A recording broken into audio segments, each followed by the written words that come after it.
Why would a government tell you what color shirt you could wear? How could the length of a pin in a woman's hat become a matter for the police? What happens when a queen decides the very words you write are illegal, not for their meaning, but for the shape of the letters themselves? And why would a ruler force her entire navy, and by extension her people, to eat fish on Wednesdays under threat of severe punishment? These were not just suggestions. They were laws, decrees from some of the most powerful women in history that reached into the smallest, most personal parts of daily life, turning ordinary choices into criminal acts. Number 19, why was wearing the wrong color a crime? In Tudor England, the clothes you wore could get you arrested. The government published detailed lists of who could wear what. A merchant's wife who wore a velvet bonnet was breaking the law. A knight who wore cloth of gold faced a hefty fine, and only the queen and her immediate family could wear purple silk. This wasn't a fashion trend, it was the law of the land, enforced by Queen Elizabeth I. The rules were incredibly specific. They were called Sumptuary Laws, and their goal was to control what people consumed from food to fabric. Queen Elizabeth, I didn't invent them, but her government took them to a new level of detail in a series of statutes passed in 1562 and 1574. The goal was to keep the social order rigid. You were supposed to be able to tell someone's social rank just by looking at them. A duke should look like a duke. A farmer should look like a farmer. The rise of a wealthy merchant class was blurring these lines. A rich trader could suddenly afford the same silks and velvets as a nobleman. To the queen and her council, this was a threat to social stability. If a commoner could dress like a lord, what was to stop them from acting like one? The color purple was the most restricted. This was a tradition going back to ancient Rome.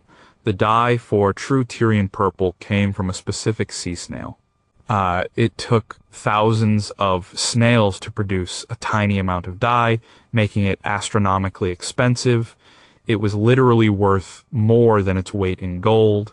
By reserving it for royalty, Elizabeth was making a clear statement about her unique status.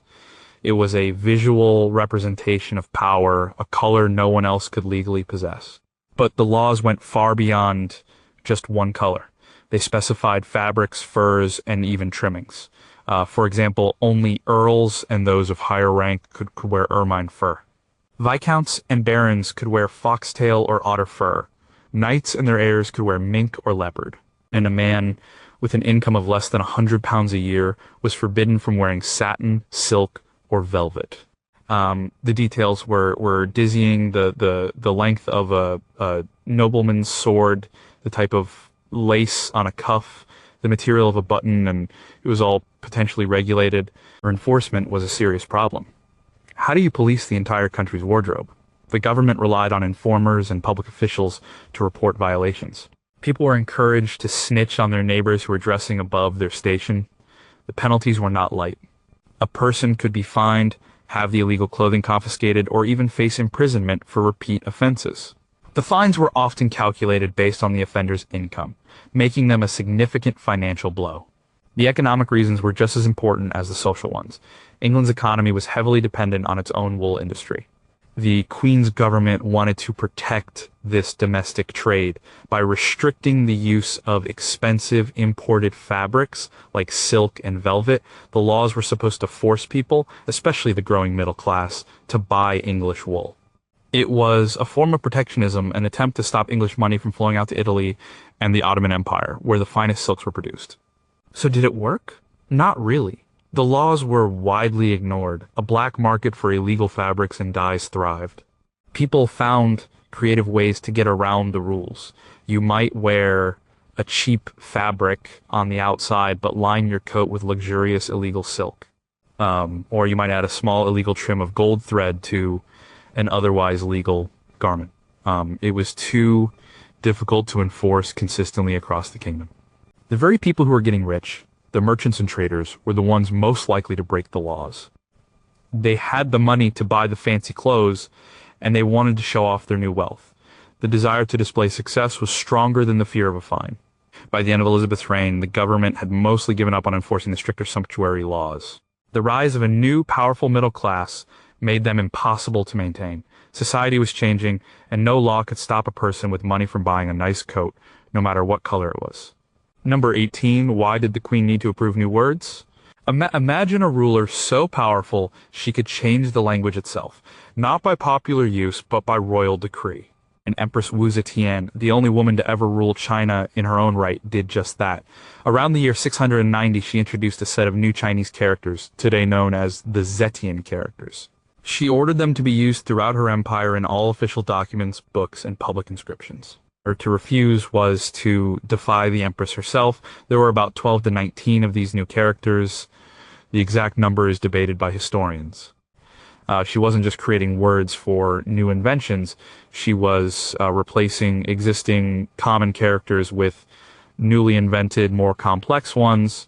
This was a radical act of political and religious propaganda. In Chinese culture, the written language is deeply connected to history, philosophy, and power. By altering the very building blocks of writing, Wu Zetian was attempting to rewrite reality and cement her own legacy. Every time a scholar, a clerk, or a student wrote one of her new characters, they were reaffirming her unique authority. It was a constant daily reminder of who was in charge. The new characters were often based on Taoist and Buddhist cosmology, reflecting her personal beliefs and her efforts to elevate Buddhism to the state religion. For instance, the new character for human or person was designed to incorporate elements that suggested a connection to the divine. She was embedding her worldview directly into the language. It was a way of shaping how people thought, not just what they wrote. The practical difficulties must have been immense. Every printer had to create new woodblocks. Every scribe had to learn the new forms. Children in school had to memorize them. It would be like a modern government suddenly decreeing that the letter E must now be written as EUR in all official contexts. It would cause massive confusion and require a complete overhaul of educational materials and public signage. The creation of these characters was tied to her larger political project. Wu Zetian's rise to power was highly controversial. She was a former concubine who maneuvered her way to the throne, breaking with centuries of tradition that barred women from ruling. She needed to legitimize her reign. Creating her own set of imperial characters was one of many strategies she used. It was a way to claim a level of authority that no male emperor before her had ever dared. It suggested her wisdom was so profound that the old language was insufficient to express her ideas. So what happened to these characters? They were a personal project of the empress, and their fate was tied to hers. When Wu Zetian was deposed in 705, in the last year of her life, her linguistic experiment ended. The court officials immediately reverted to the traditional characters. Her new words were systematically removed from official documents and inscriptions. The project was so closely associated with her that it was abandoned as soon as she lost power. However, they didn't vanish completely. They survive in some historical texts and Buddhist scriptures from her era. They stand as a peculiar footnote in the long history of the Chinese language. They are a testament to the ambition of a ruler who believed her power was so absolute that she could command not just her subjects, but the very words they used to communicate. Her attempt ultimately failed, showing that language is something that evolves with the people who use it, and it cannot be easily controlled even by the most powerful empress. Number 17, could your windows get you taxed? In 1696, England was in financial trouble. The government of King William III needed money, and it needed it fast. Their solution was one of the strangest taxes in history, the window tax. The idea was simple. The more windows a house had, the wealthier its owner was likely to be. Therefore, you could tax people based on the number of windows in their home. This law was still in full effect and became a major issue during the reign of Queen Anne, who came to the throne in 1702. The tax was structured in two parts. There was a flat rate for every house, and then an extra charge that kicked in if you had more than a certain number of windows. Initially, the extra tax started at 10 windows. Over the years, the rates changed and the threshold was lowered, pulling more and more homes into the higher tax bracket. Under Queen Anne and her successors, the tax was increased multiple times to fund various wars and government expenses. This law had a profound and visible impact on the architecture of the time, people did everything they could to avoid paying. The most direct method was to brick up existing windows. If you walk through older parts of British cities today, you can still see houses with blind windows, bricked up openings where a window used to be. This was a direct result of the window tax. Builders also started designing new homes with the absolute minimum number of windows required for light and air. The tax was deeply unpopular. It was seen as a tax on light and air. It disproportionately affected the poor. While it was intended as a sort of progressive income tax, it didn't work that way in practice. A wealthy person living in a grand country manor could afford the tax. But in the cities, poor families were often crowded into large tenement buildings. The landlord of the building was responsible for the tax on the entire structure. To cut costs, landlords would brick up the windows of their tenants' rooms, plunging them into darkness and creating unhealthy, unventilated living conditions. And doctors and social reformers of the time protested against the tax.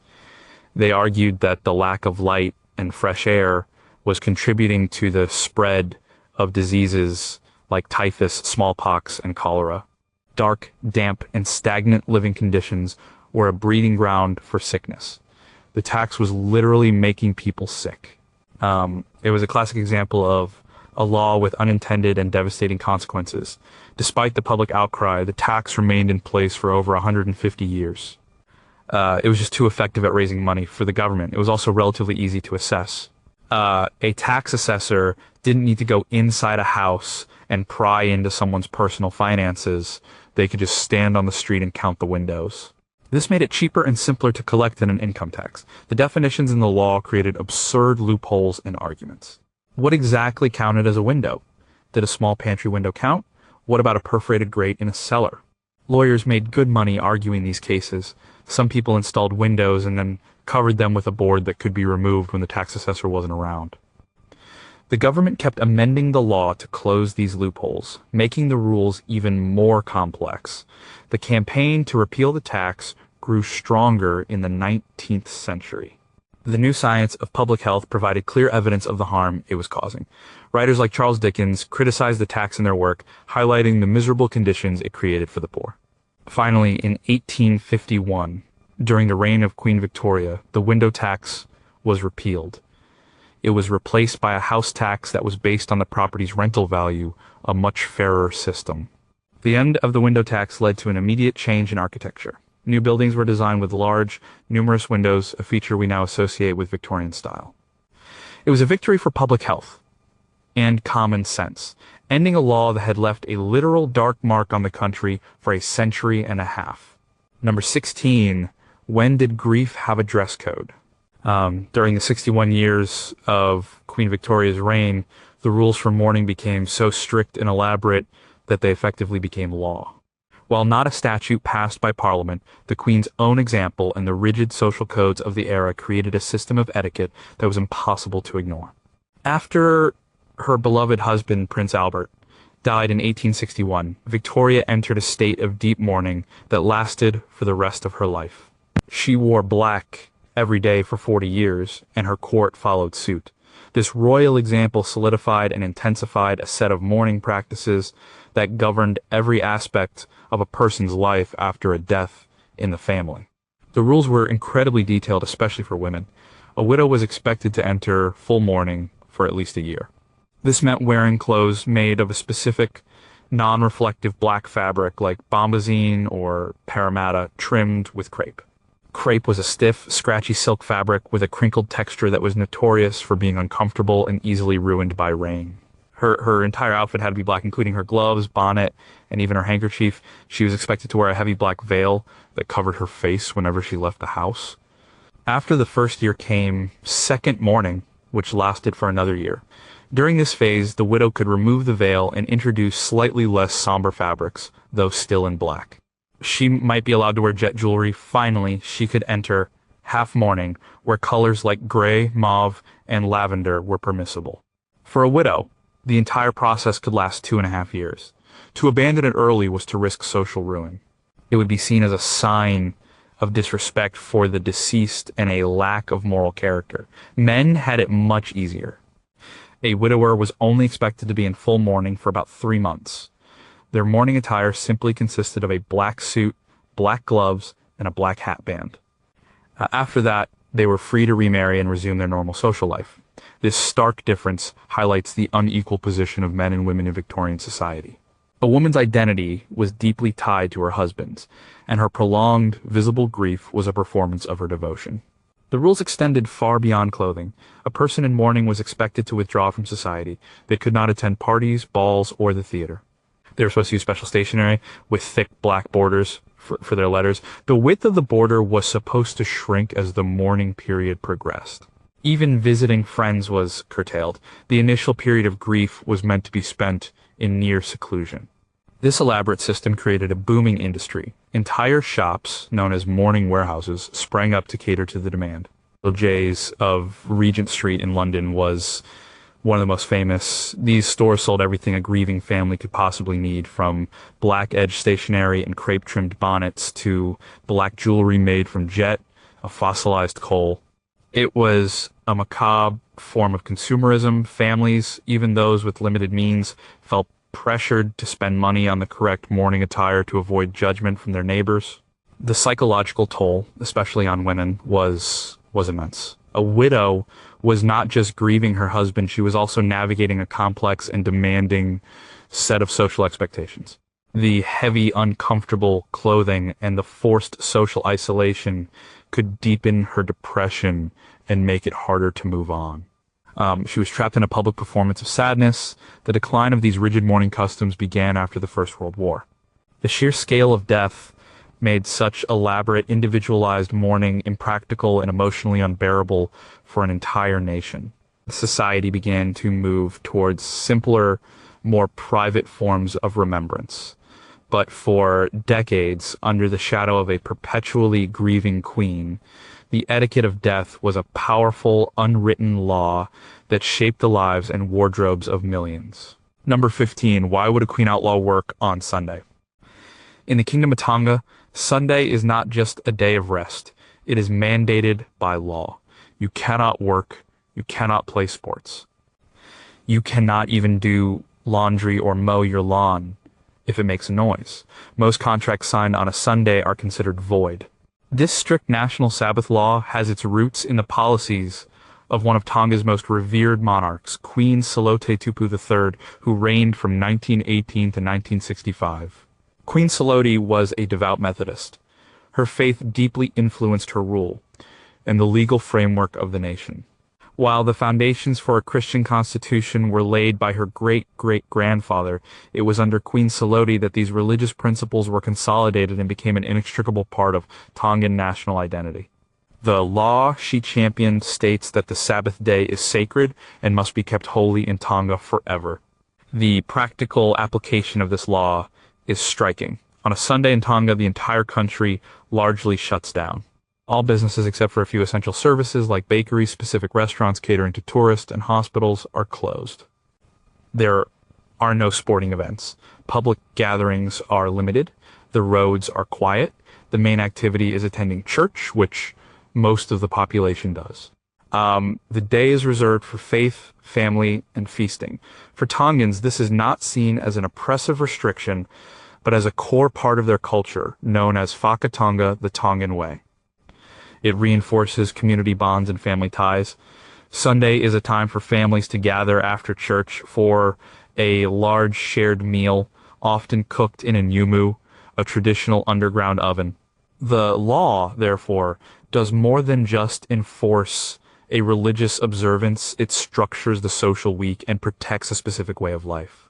The law has faced challenges, especially with the growth of tourism and international business. Tourists arriving on a Sunday are often surprised to find almost everything closed. Businesses have argued that the ban on Sunday trade limits economic growth.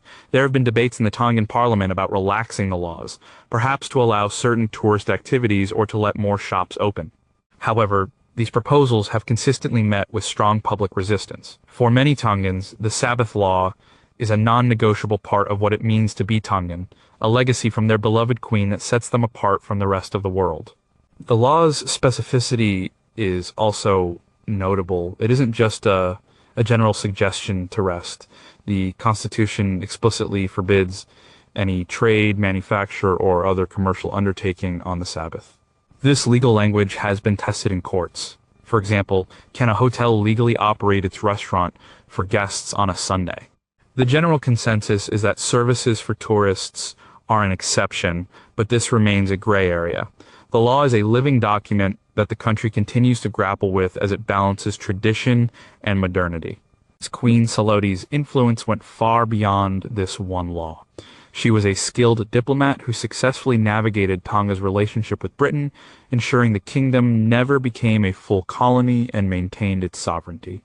She was also a great patron of Tongan culture, preserving traditional arts, music, and dance.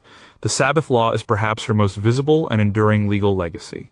It is a weekly, nationwide observance that reflects her deep faith and her vision for a Tongan society grounded in Christian values and strong family units.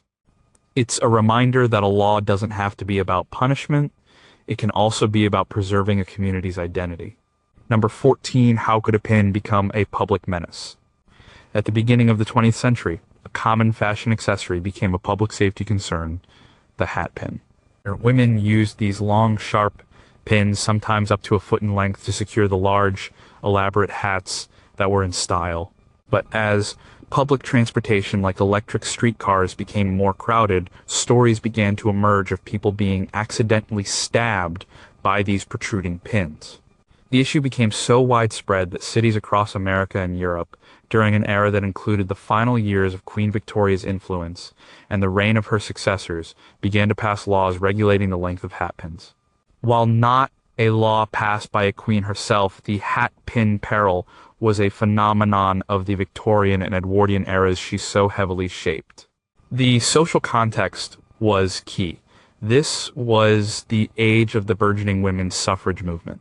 The hat pin, in a strange way, became a symbol of female independence, and for some, a weapon. There were numerous newspaper reports of women using their hat pins to fend off unwanted advances from men in crowded public spaces. Suffragettes marching for the right to vote were sometimes depicted carrying signs that said, "We demand the vote," while also brandishing their hat pins as a tool of self-defense. The proposed laws sparked a heated debate. On one side were public safety advocates and concerned city officials who saw the long pins as a genuine hazard. A Chicago ordinance passed in 1910, for example, stipulated that a hat pin could not protrude more than half an inch from the crown of the hat. To comply with the law, women had to buy and use protective guards or scabbards for the sharp points.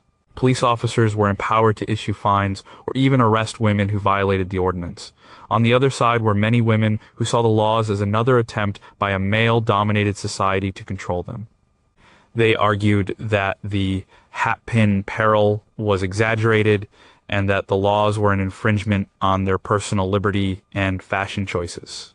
For them, the right to wear a long hat pin was tied to their right to defend themselves. The debate played out in newspapers and courtrooms. One woman arrested in Sydney, Australia in 1913 for her dangerously long hat pin reportedly told the magistrate she would sooner break the law than her hat, highlighting the passion the issue ignited. The laws were specific and varied from city to city. Some regulations specified a maximum length, often around 9 inches. Others focused on how far the pin could stick out. The enforcement was often theatrical. Police officers would patrol streetcars and public squares, sometimes carrying rulers to measure offending hat pins. Newspapers ran cartoons depicting tiny policemen bravely facing down towering women with formidable pins. The great hat pin debate was ultimately resolved not by law, but by fashion. As the 1920s approached, hairstyles and hats changed dramatically. The large, elaborate hats of the Edwardian era gave way to the smaller, cloche hats that fit snugly on the head. These new styles didn't require long, sharp pins to keep them in place. The hat pin, once a ubiquitous accessory and a surprising cultural flashpoint, simply became obsolete. The laws regulating them faded into irrelevance, a curious legal relic from a time when a fashion accessory could be deemed a public nuisance and a symbol of female defiance. Number 13, what if the law demanded trial by poison? In 19th century Madagascar, the legal system under Queen Ranavalona, I included a practice known as the Tangina ordeal. If a person was accused of a crime, from theft to treason, they could be forced to undergo this trial to determine their guilt or innocence. It wasn't a trial by a jury of their peers. It was a trial by poison. The accused had to swallow a poisonous extract from the nut of the Tangina tree. The outcome of this ordeal was legally binding. The procedure was ritualized. The accused was typically given the poison along with 3 pieces of chicken skin. If they vomited up all 3 pieces of skin, they were declared innocent. If they failed to vomit or died from the poison, they were declared guilty. The logic, from the perspective of the traditional beliefs of the time, was that the divine powers would protect the innocent and punish the guilty. The poison was merely an instrument of justice. Queen Ranavalona I, who ruled from 1828 to 1861, did not invent the Tangina ordeal, but she expanded its use on a massive scale. She used it as a tool to consolidate her power, eliminate political rivals, and enforce social and religious conformity. During her reign, the ordeal was applied to a wide range of alleged offenses. It was particularly used against Christians, as Ranavalona was deeply hostile to the influence of European missionaries and sought to eradicate the new religion from her kingdom. The numbers are staggering. Historians estimate that the Tangina ordeal was responsible for the deaths of a significant portion of the population during her reign.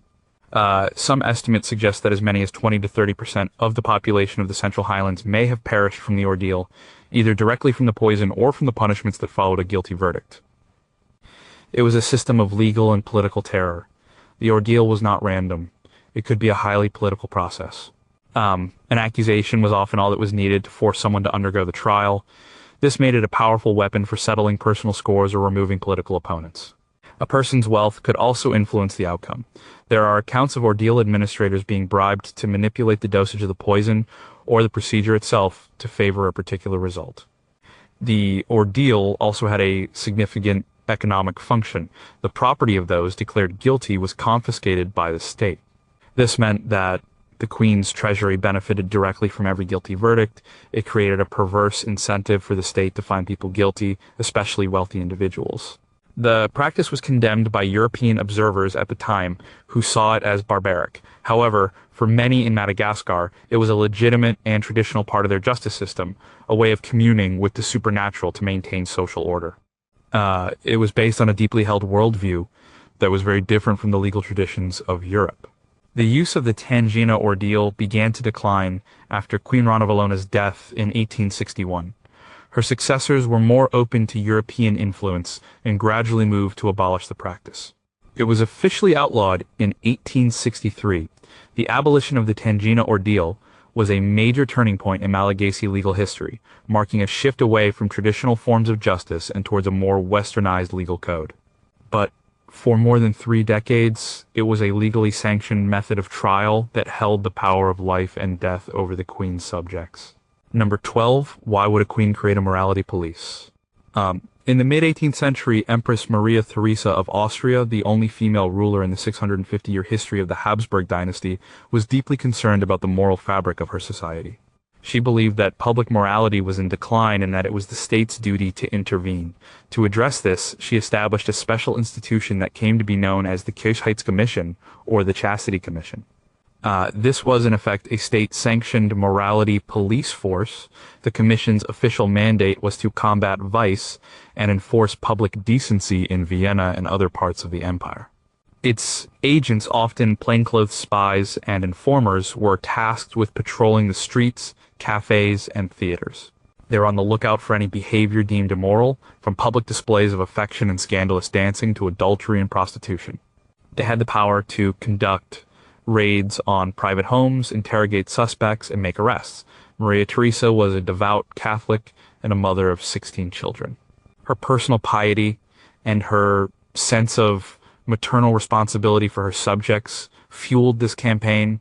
She saw a direct link between private morality and the health of the state. She believed that a virtuous populace would be more loyal, more productive, and more pleasing to God. The Chastity Commission was one of the tools she used to engineer this virtuous society. The Commission's methods were intrusive.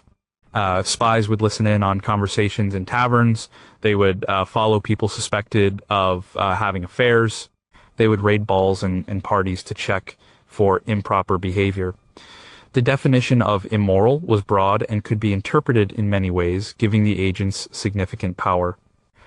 A man and a woman seen talking alone together could be detained and questioned. The punishments could be severe. People found guilty of moral offenses could be fined, publicly shamed, imprisoned, or even exiled. For women, the consequences were often harsher. They might be sent to a convent or a workhouse. The commission also targeted specific social gatherings. They tried to regulate dances, placing restrictions on the types of dances allowed and the hours during which they could be held. Despite the Empress's intentions, the Chastity Commission was not popular. The citizens of Vienna resented the constant surveillance and the intrusion into their private lives. It created an atmosphere of suspicion and fear, where people were afraid to speak freely or associate with whom they pleased. The spies of the commission were widely despised. The commission also had a class-based bias. While it was supposed to enforce morality on all levels of society, the aristocracy and the very wealthy were often able to use their influence to avoid scrutiny. The main targets were the middle and lower classes. Even Maria Theresa's own son and co-ruler, Joseph II, was critical of the commission.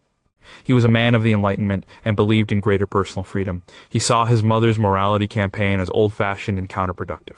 When he became sole ruler after her death in 1780, he quickly moved to abolish the Chastity Commission and many of her other restrictive social policies. He believed that the state should not be in the business of policing the private lives of its citizens. The story of the Chastity Commission is a fascinating example of a ruler attempting to legislate morality. It reflects the tensions between state power and individual liberty, and between religious conservatism and the new ideas of the Enlightenment that were sweeping through Europe.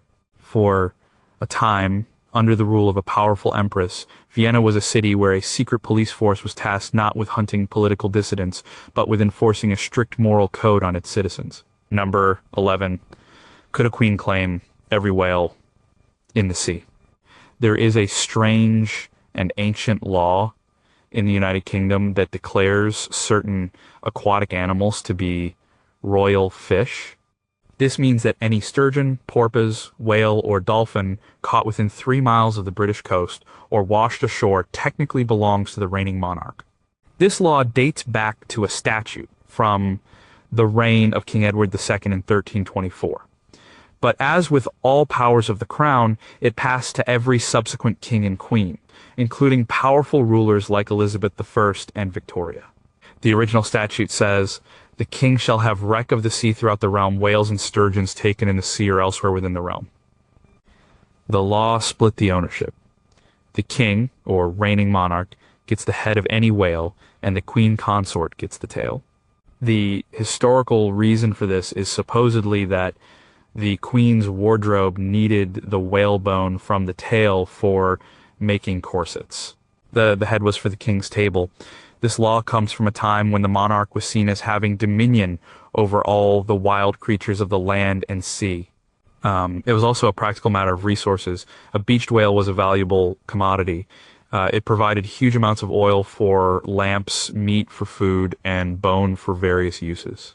By declaring it royal property, the crown ensured it could claim this valuable resource. A sturgeon was considered a great delicacy, fit only for the king's table. Declaring it a royal fish reserved it for the monarch. For centuries, this was a law with real economic implications. When a whale washed ashore, an official, often the local coroner or a representative of the admiralty, would be called to the scene to formally claim the animal for the crown.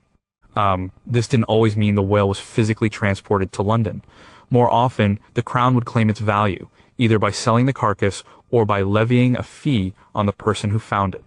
Today, the law is still technically on the books, but it is largely symbolic.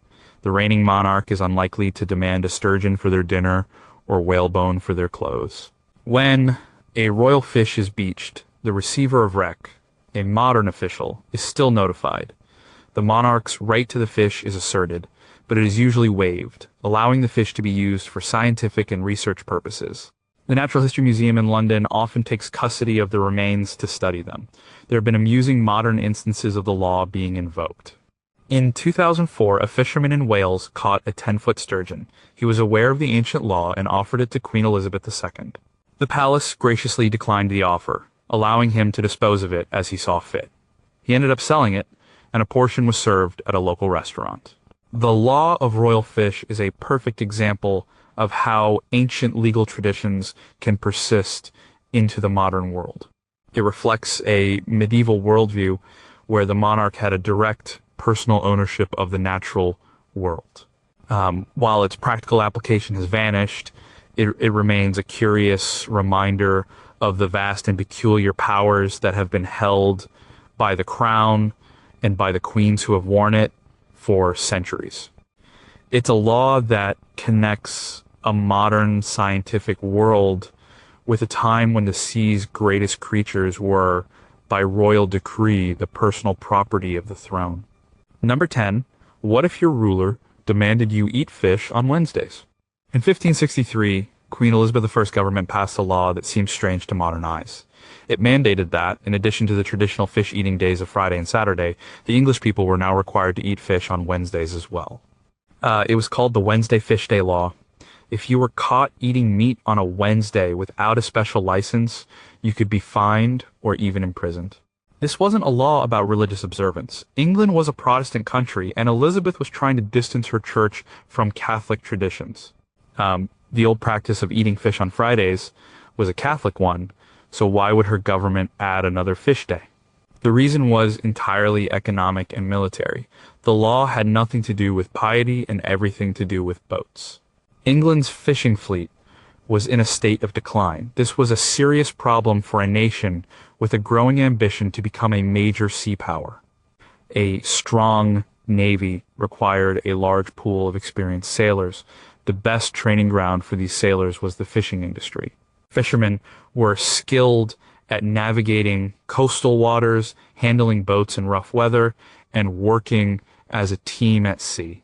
They were the ideal recruits for the Royal Navy in times of war.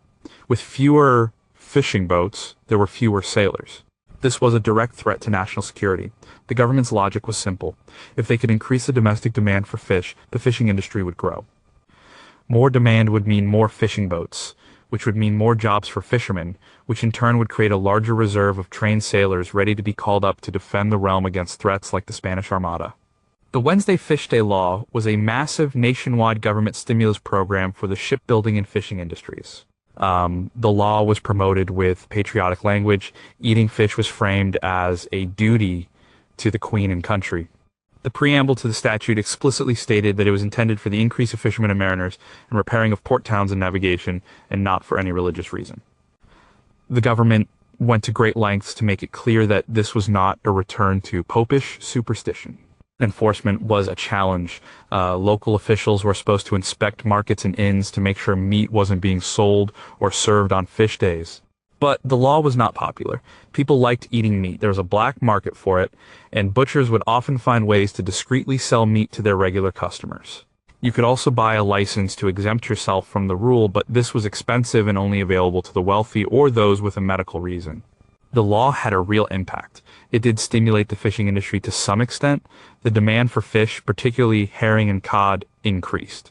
Port towns that had been in decline saw a revival, but it was a clumsy and heavy-handed way to achieve a policy goal. It interfered directly in the daily lives and diets of ordinary people. The Wednesday Fish Day Law remained in effect for several years, but was eventually allowed to lapse. It was too difficult to enforce and too unpopular to sustain. However, it provides a fascinating insight into the mind of Elizabeth's government. It shows how they were willing to use the full power of the state to micromanage the economy and the lives of subjects in the name of national security. It was a law that turned a simple meal choice into an act of political and economic significance. Number 9. Why did a queen need a monopoly on incense? Around 1470 BCE, the powerful female pharaoh of Egypt, Hatshepsut, made a decision that would have a huge impact on the Egyptian economy and religion. She decreed and organized a massive state-funded trading expedition to a distant and mysterious land known as Punt. The primary goal of this mission was to acquire myrrh, a fragrant resin used to make incense. By doing this, she was effectively creating a state-controlled monopoly on the most vital ingredient for Egyptian religious rituals. Incense was not a luxury in ancient Egypt, it was a necessity. It was believed that the smoke from burning incense carried prayers up to the gods. It was used in daily temple rituals, in funeral ceremonies, and in purification rites. The gods were thought to have an insatiable appetite for its scent. Without a steady supply of myrrh, the entire religious life of the kingdom could be disrupted. The problem was that myrrh trees did not grow in Egypt. The resin had to be imported from Punt, a land whose exact location is still debated by historians, but was likely somewhere on the coast of modern-day Eritrea, Ethiopia, or Somalia. For centuries, myrrh had trickled into Egypt through a long and unreliable network of overland trade routes controlled by middlemen.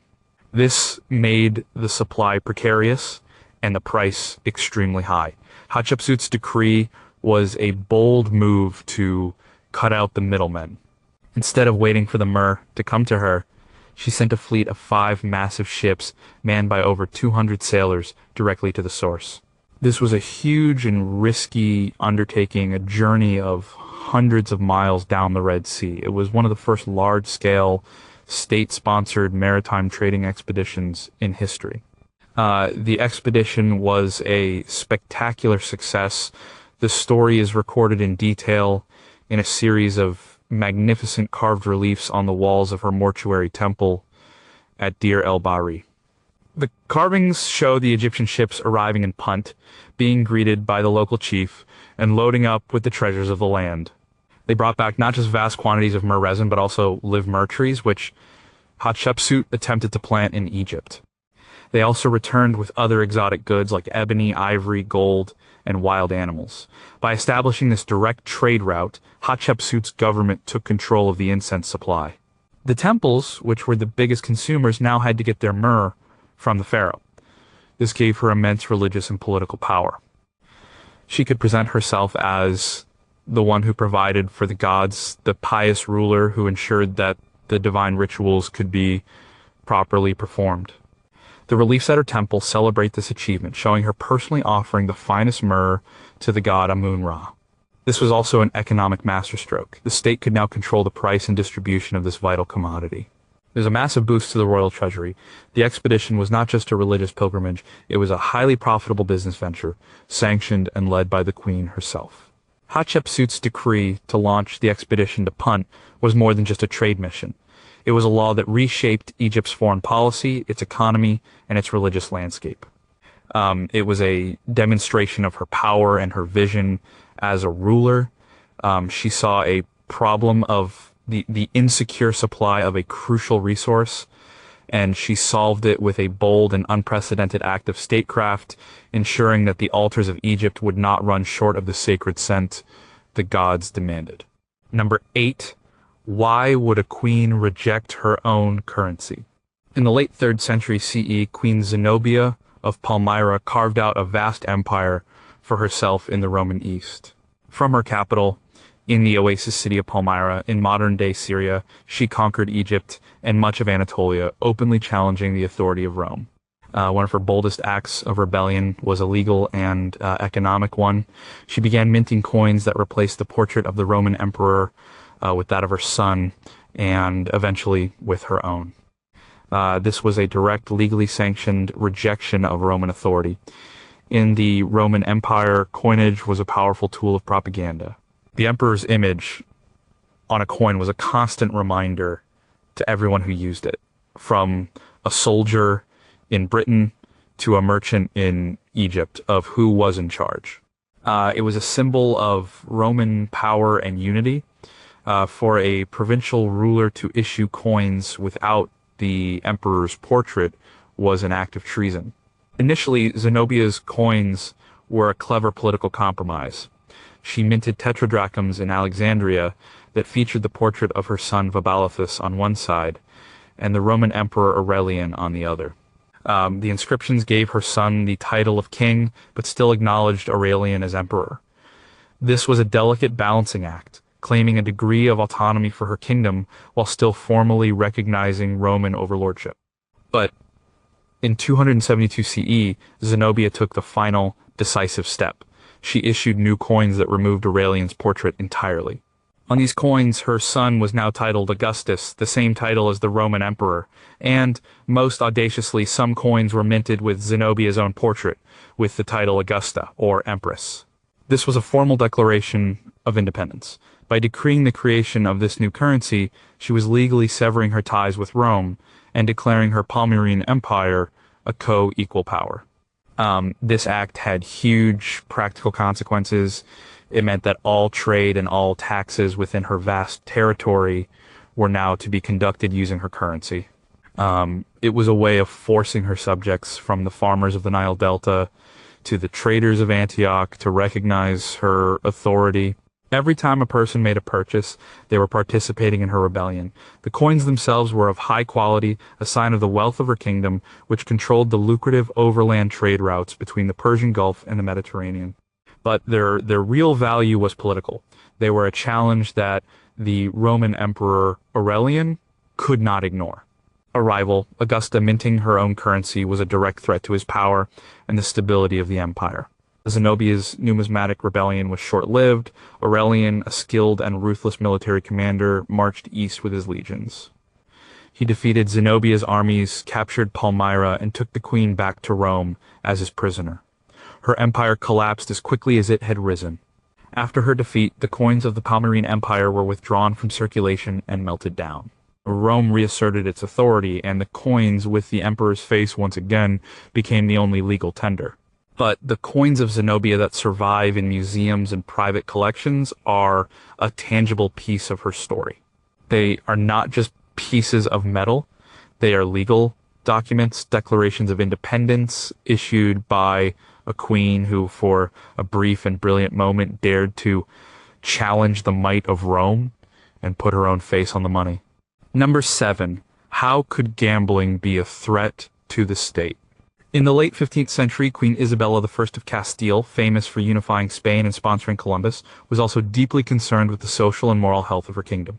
She saw widespread gambling, especially with dice and cards, as a serious threat. It wasn't just a private vice. She believed it led to crime, poverty, and a decline in military readiness. So, in a series of edicts, most notably the Ordinances of 1495, her government passed strict laws to prohibit most forms of gambling among her subjects. The laws were specific. They banned the playing of dice and cards in public and private. They even made it illegal to manufacture or sell playing cards. So, the penalties were harsh. For a first offense, a commoner could be publicly whipped. A nobleman could face a massive fine and be exiled from the court. If a person was caught gambling in the king's or queen's own household, the punishment was even more severe.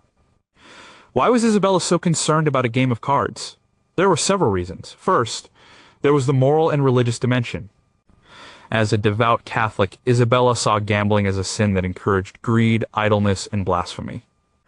It was common for frustrated gamblers to curse and swear, which was also a crime under her laws.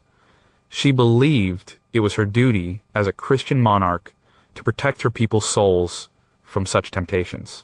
Second, there was a major economic concern. Gambling was seen as a drain on the productivity of the kingdom. Men who should have been working in the fields or in their workshops were instead wasting their time and money on games of chance. This led to family poverty and social unrest. The laws were part of a broader effort to encourage hard work and thrift. Third, and perhaps most importantly, there was a military reason. Isabella and her husband Ferdinand had just completed the Reconquista, a long and arduous military campaign. They needed their male subjects to be strong, disciplined, and skilled in the arts of war. The queen believed that gambling was making men soft. Instead of practicing with the crossbow or the sword, they were sitting around tables throwing dice. The ordinances explicitly stated that men should be engaged in manly exercises like archery and horsemanship, not in vile games. The prohibition on gambling was, in part, a national security measure designed to ensure the kingdom had a ready supply of capable soldiers. The laws even targeted the places where gambling happened. Innkeepers who allowed gambling on their premises faced severe penalties, including the potential loss of their business. The government tried to create an environment where it was simply impossible to engage in the forbidden activity. Like many laws against popular vices, the anti-gambling edicts were very difficult to enforce. People have always found ways to gamble in secret.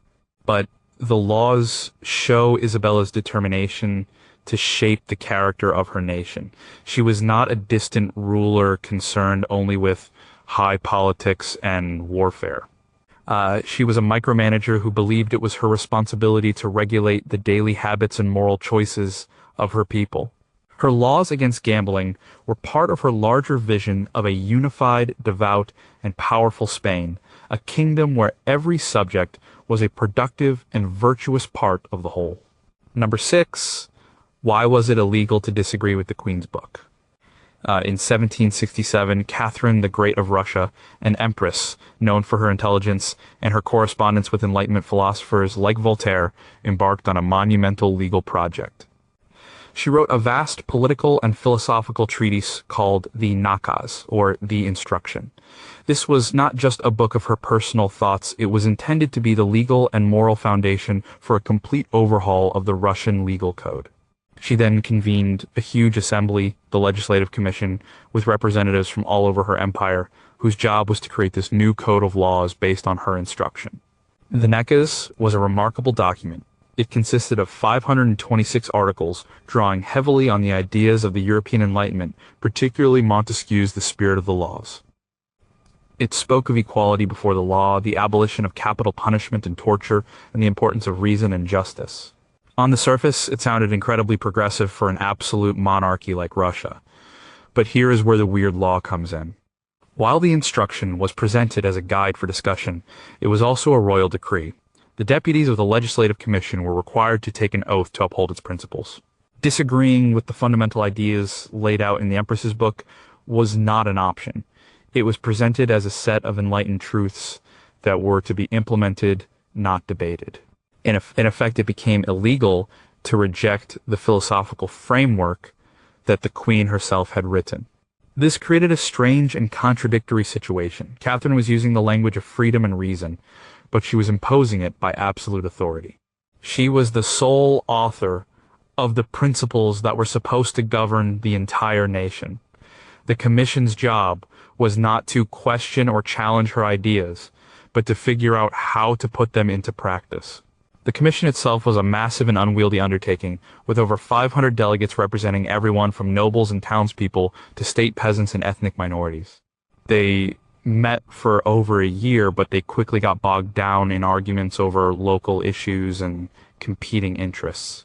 The nobles wanted to protect their privileges. The merchants wanted tax breaks. No one could agree on how to apply Catherine's lofty, abstract principles to the complex reality of Russian society. For example, the Nakaz spoke against serfdom in principle, calling it inhumane, but Catherine knew that the entire Russian economy and the power of the nobility rested on the institution of serfdom. She could not afford to alienate the nobles who supported her throne, so the delegates were trapped. They were sworn to follow an instruction that hinted at abolishing serfdom, but they knew that actually doing so was politically impossible. In the end, the Legislative Commission failed to produce a new code of laws. It was disbanded by Catherine in 1768, using the outbreak of a war with the Ottoman Empire as a convenient excuse. The grand project was abandoned. However, the Nakaz itself was not a failure in Catherine's eyes. It was a brilliant piece of public relations. It was published in multiple languages and circulated throughout Europe, earning her a reputation as an enlightened and progressive monarch, a philosopher on the throne. It enhanced her prestige and power, both at home and abroad. The story of the Nakaz is a perfect example of the paradox of enlightened absolutism. It was a law that forced a set of liberal ideas onto a population by autocratic means. It was a mandatory book of philosophy where agreement was required by law. It shows a ruler who is genuinely engaged with the most advanced ideas of her time, but who was ultimately unwilling or unable to let go of the absolute power needed to put them into practice on her own terms. Number 5, what made the queen give up her throne for a book? Queen Christina of Sweden was one of the most unconventional monarchs of the 17th century.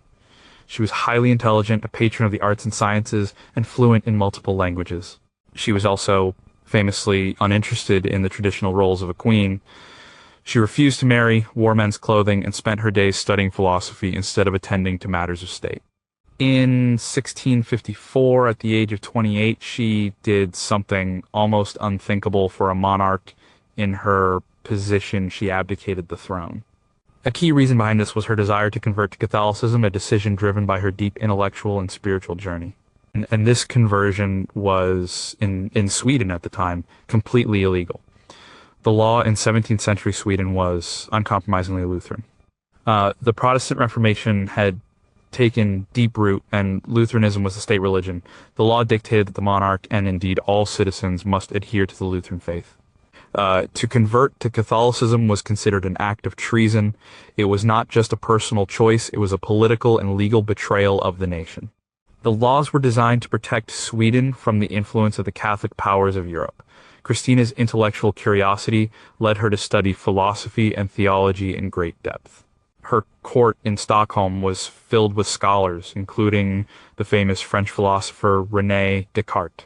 She began to have serious doubts about Lutheran doctrine. Secretly, she began to explore Catholicism, inviting Jesuit priests to her court in disguise.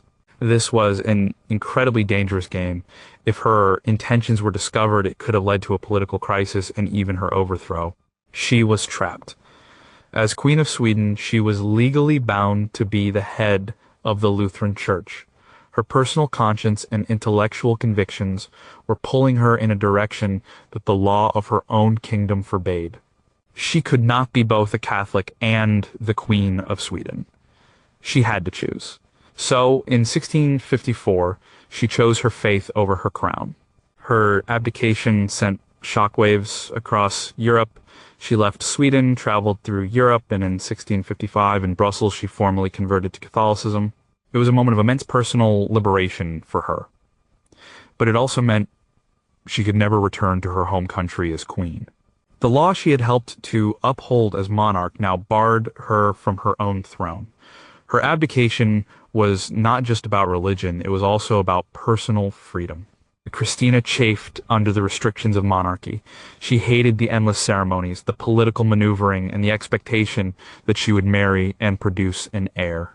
By giving up the throne, she was freeing herself to live the life of an independent intellectual. She moved to Rome, where she established a new court and became a major patron of art and music. The Swedish law that made her conversion illegal highlights the immense power of state religion in this era. Well, faith was not a private matter. It was a cornerstone of national identity and political stability. For Queen Christina, this law created an impossible conflict. Her story is a rare example of a monarch who found the laws of her own kingdom so restrictive to her personal and intellectual freedom that she was willing to give up a throne to escape them. It was a legal predicament that she could only solve by ceasing to be queen. Number 4, why would a queen tax people for growing a beard? A tax on beards seems like something out of a fairy tale, but it was a real policy in Tudor England. While often associated with her father, Henry V, Queen Elizabeth I's government also enforced a beard tax. The law stipulated that any man with a beard of more than 2 weeks' growth had to pay an annual tax. The amount of the tax varied depending on the man's social standing. A nobleman would pay a much higher tax for his beard than a commoner. This wasn't a joke. It was a serious, if unusual, attempt at raising revenue for the crown. The government was always looking for new sources of income, and taxing a fashion trend was a creative, if unpopular, solution. Beards were very fashionable among men in the Elizabethan era. They were seen as a symbol of masculinity, virility, and status. By taxing them, the government was tapping into a widespread social custom. But the tax wasn't just about money. Like the sumptuary laws that regulated clothing, the beard tax was also a tool of social control. The tiered tax rates reinforced the social hierarchy.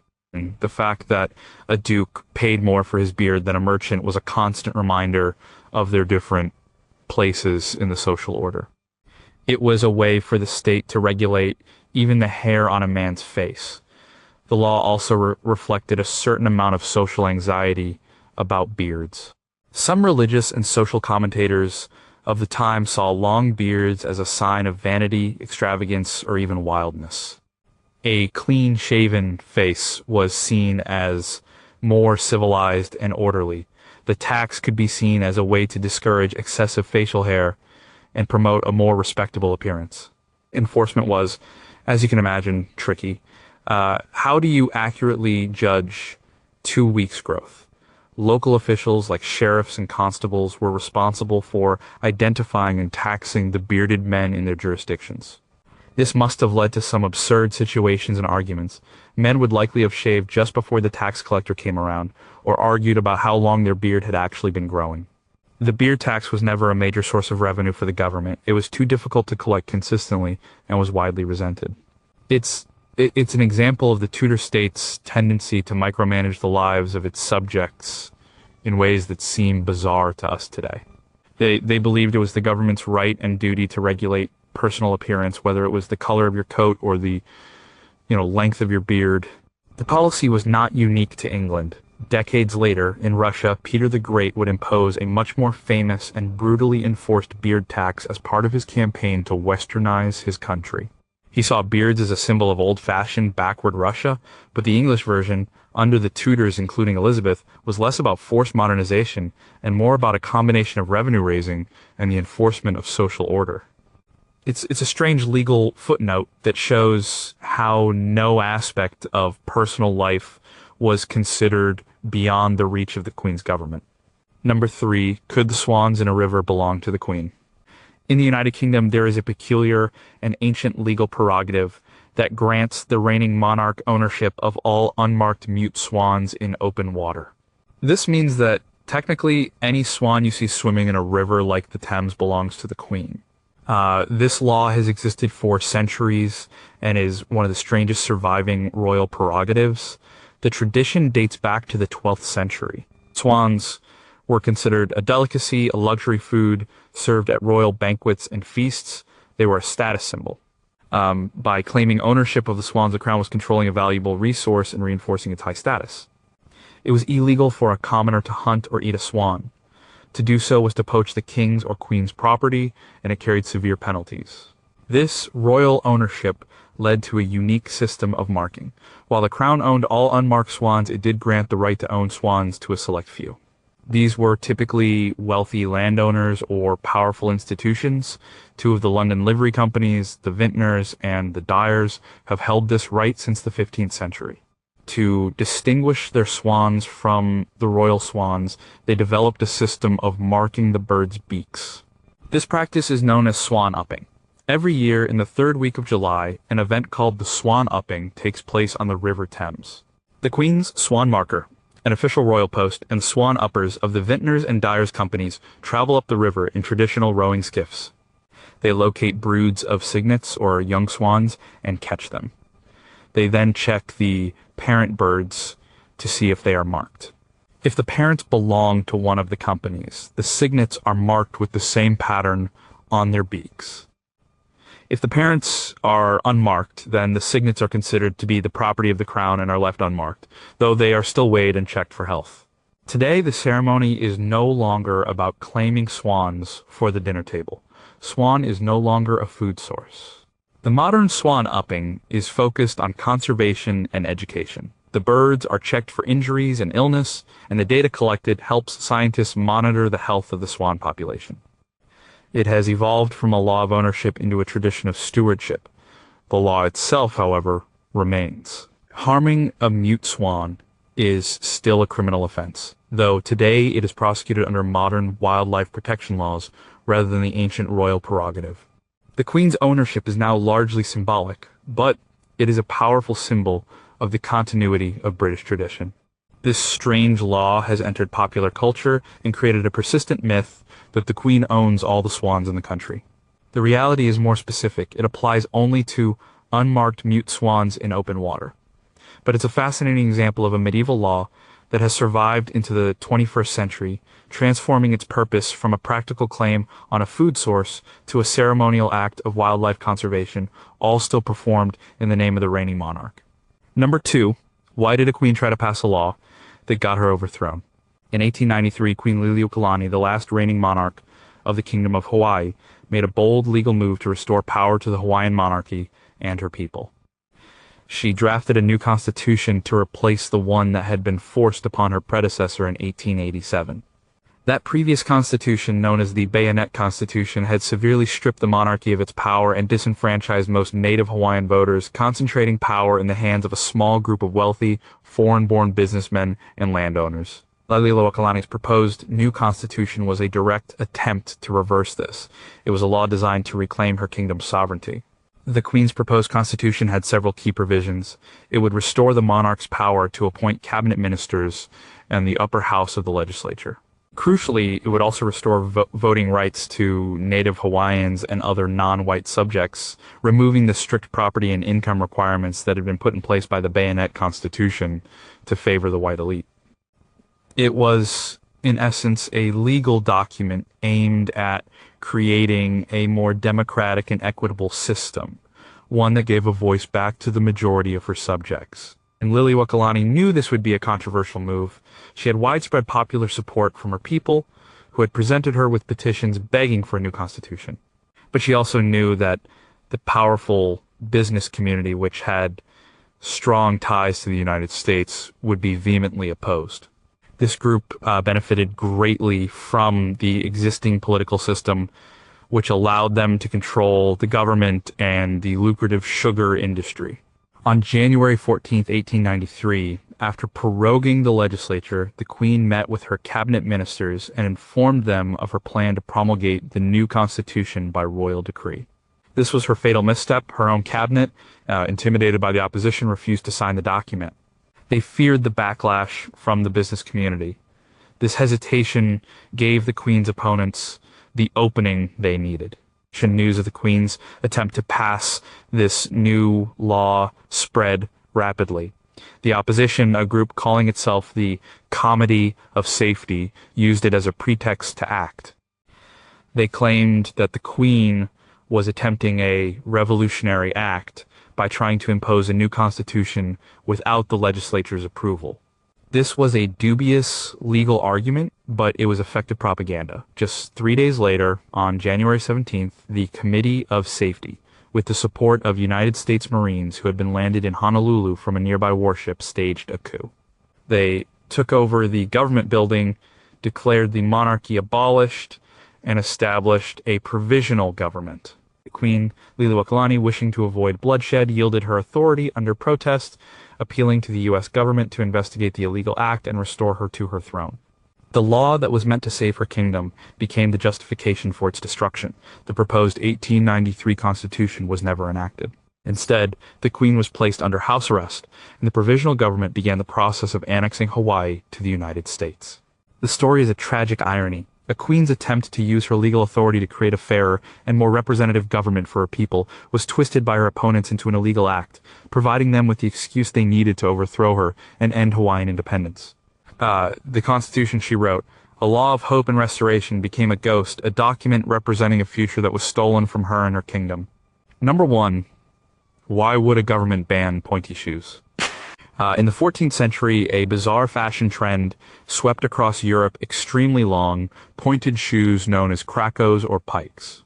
The points of these shoes, called paulanes, could be so long that they had to be stuffed with moss or whalebone to keep their shape. Sometimes they were so long they were attached to the wearer's knee with a small chain to keep them from tripping. This fashion was particularly popular in the English court, but the government, under kings like Edward III and later monarchs, saw this footwear as a serious problem. So they passed laws to regulate the length of a person's shoes.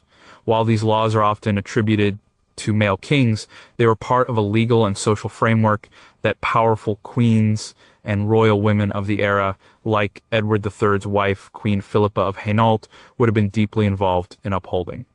These were sumptuary laws. similar to the ones Elizabeth I would later enforce, designed to regulate social status through clothing. The length of your shoe pike became a direct indicator of your social rank. A 1463 statute passed in England was incredibly specific. It stated that no knight, esquire, or gentleman under the rank of a lord could wear shoes with a point longer than 2 inches. Or a commoner, like a farmer or a craftsman, was forbidden from wearing such shoes at all. The nobility, of course, could wear their shoe points as long as they pleased. To be caught with an illegally long shoe point could result in a fine and the forfeiture of the offending footwear. Why would the government care so much about shoes? There were several intertwined reasons. The primary one was social order, or just like with the laws on clothing color, the shoe laws were meant to provide a clear visual guide to the social hierarchy. A person's rank should be immediately obvious from their feet up. The rise of a wealthy merchant class who could afford to imitate aristocratic fashions was seen as a threat to this rigid social structure. A shoemaker's son wearing the same long-toed shoes as a duke was a sign that the world was being turned upside down. There was also a moral and religious objection. The church condemned the shoes as a sign of absurd vanity and sinful pride. Clergymen preached against them, claiming they were impractical, made it difficult to kneel for prayer, and were a distraction from a godly life. The long points were sometimes even associated with the devil's claws. Finally, there was a practical, almost military concern. The shoes were completely unsuitable for any kind of physical labor or for fighting. A man in extremely long poulaines could not run or move effectively. Some contemporary chroniclers complained that the fashion was making men effeminate and unfit for military service. By restricting the style, the government was, in a small way, trying to encourage a more practical and manly form of dress. Like other sumptuary laws, the shoe laws were very hard to enforce. Fashion is a powerful force, and people continued to wear the pointy shoes in defiance of the law. Shoemakers found clever ways to make detachable points, or people would simply risk the fine to stay in style. The fashion for ridiculously long shoes eventually faded on its own, replaced by new trends for wide, square-toed shoes in the Tudor era. But the laws remain a fascinating example of the extent to which medieval rulers believed they had the right to legislate every detail of their subjects' lives, right down to the tips of their toes. It was a world where a shoe was not just a shoe, it was a legal statement of your place in society.